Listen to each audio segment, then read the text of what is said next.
Check the description for the following discount codes. Following on from the review of the Meca EVO 1 hydraulic pedals, probably last week I imagine it would be, we're going to be taking a look at their sequential shifter today. Again, this is on loan for review from raceathome.co.uk. They are also who provide me with my motion system. They're the designers and manufacturers of the lowrider, which is the bottom part of the full motion system that you see here that does a traction loss and the surge. There will be a link in the description to the Race at Home website should you want any of their products, including the shifter, of course, that we are looking at today. Now, the price of this currently, where's my mouse cursor gone? Oh, there it is. That's the issue with having 4 screens on at once. You lose the mouse cursor. It was £220 plus VAT. So what's that? About £260. Reasonable amount of cash for what is just a shifter, effectively. You know, it's made of 4mm steel. It looks to be powder coated. We have adjustable let's give you a little close up. In fact, it was adjustable preload and as a result travel on those springs there. The mechanism is smooth in operation and there is no side to side play or forward and backward play, just like there wasn't in their pedals. That's the little PCB there. We'll take a look at the shaft. One of their selling points they mentioned is that you can undo these two M10 bolts, with 4 of them to either side, and fit your own custom made shifter knob. I'm not really sure who custom makes their own shifter knobs, but apparently that is a feature. I don't really like this shifter. As always, I'm straight to the point. The build quality is good. I have no issues with that.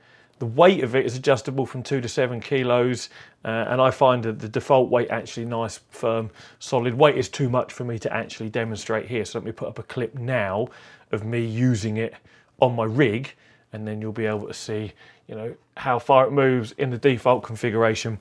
But it is quite stiff at that default setting, and I quite like that. I don't want it to be too soft.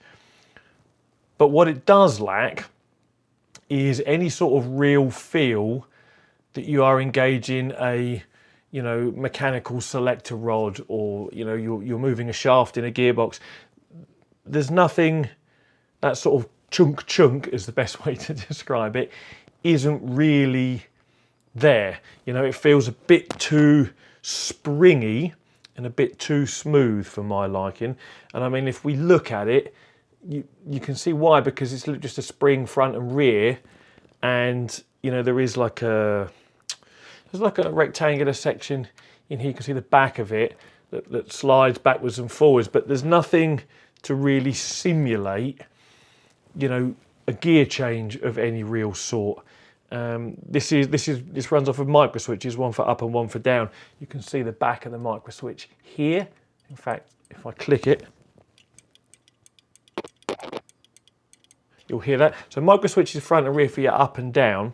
No Hall effect sensors, obviously no load cell, completely irrelevant. There's nothing wrong with micro switches as long as they're decent quality. Obviously I have no idea whether these are decent quality or not, or even, I think they mentioned the brand on the website actually. Omron quality switches. I don't know if that means anything to anybody. It doesn't to me. But, well, yeah, 2 at 7 has done that. What it also says is that it's equipped with its own custom-made electronics, which is obviously just this little board with a couple of micro switches on. In fact, that's all that's on here, as best as I can tell.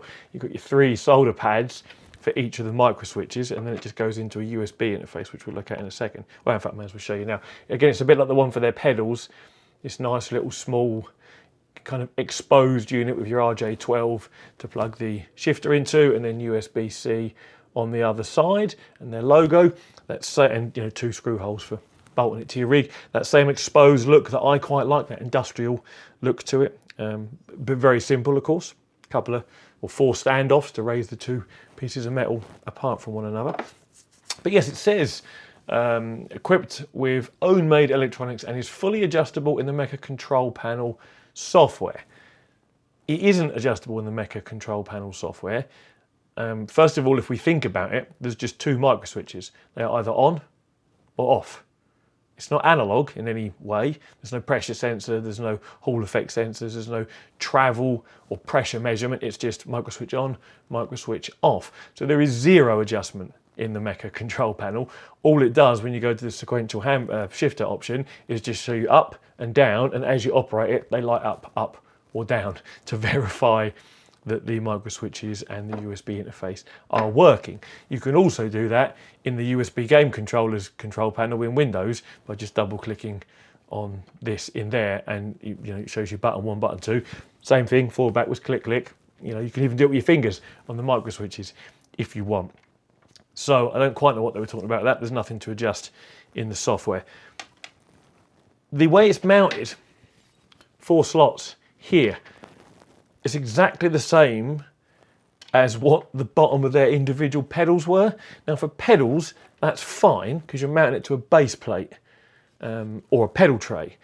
For a shifter, that is far wider than a standard piece of aluminium profile or any other rig that I've had in, over my time.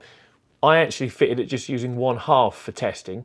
And whilst that worked perfectly, there was no forward to backward play or anything. If you got it by the top and moved it left and right, of course it would flex left to right. But that isn't how they've designed it to be fitted. I mean, it looks like there hasn't really been much thought put into that, because you would need to either make, a custom bracket, a bit like what Who's Invoke Engineering do for their handbrake. They do like a little, what do they call it? Not a parachute, I can't remember, it's like a wing shape bit that would bolt to this, for example, and then have 2 bolt holes in the middle that would then bolt to the middle of your aluminium profile. That makes perfect sense. That would be no issue at all. Bolt it to there, and then just 2 in the middle to go into your T-nuts, if it was accessible, of course.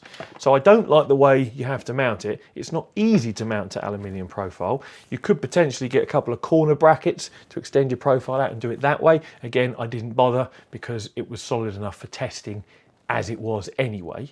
It does come with 4 M6 bolts, nuts, and even this cute little spanner, which I found quite amusing. Can you see that? Yeah. But no Allen key. So you've got a spanner to do the nuts, but no Allen key to do the heads on the bolts, which I thought was a little strange. It also came with another Anker branded USB-C cable. They make perfectly good quality USB cables and other cables. So, you've probably all heard of Anker. So for me, I wouldn't recommend this sequential shifter. I even prefer, I like the way it looks. That's nothing wrong with the way it looks. I like that. I like the length of the shaft with the included knob mounted on top. When it was mounted on my rig, that was in a nice position. Some people prefer them a bit higher, say just to the left of the steering wheel, but it was fine where it was for me. What I don't like is the way it feels. It's just a bit too springy.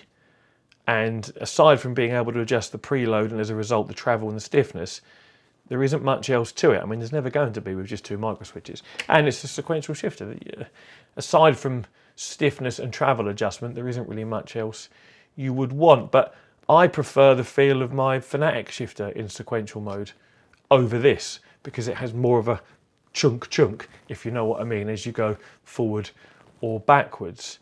Now, that can be personal preference. Some of you may prefer this because it feels a little bit smoother, but to me it's just springy. It's almost like it could just be a handbrake, but that goes both directions, is kind of how it feels to me. But it's kind of each to their own opinion-wise. But that's really my thoughts on it. It's well made.